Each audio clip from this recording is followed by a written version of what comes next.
What would Atom like the younger generations to understand about the laban sign, the legacy, the meaning?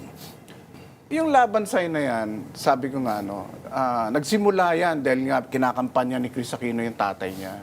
Hindi naman pwedeng gumanon si Chris habang nag-speech sa, hindi maganda tingnan sa isang bata. Bakit naman hindi? Mas maganda pagkaliwa. 8 years old kasi si Chris noon, napakabata. Well, yun yung based doon sa kwentuhan ng mga laban slate, no? So, kung di ako nagkakamali, si Senator Soc Rodrigo nakaisip. Kasi lakas ng bayan sila. Nadala yan, mas lalong naging laganap yan nung pinatay si Ninoy. Laban. And then after that, of course, People Power 1986. Talagang, kahit ang buong mundo, may mga foreigner gumaganito nung panahon na yon. So ako gusto ko lang ipaalala sa mga Pilipino na ito, pag sinabing ganito, it represents the heroism of our people.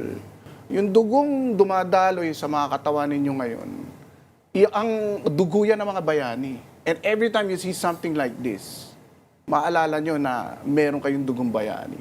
Kasi pinabagsak, once upon a time, pinabagsak, hindi lang na simbolo, pero malaki naging inspirasyon itong simbolo na to noong 1986. Kung babalikan nyo yung mga video clips, talagang lahat na halos ng tao nakaganito. Regardless of the color you're wearing, whether red yan, of course yung totoong red ito and the yellow army na tinatawag.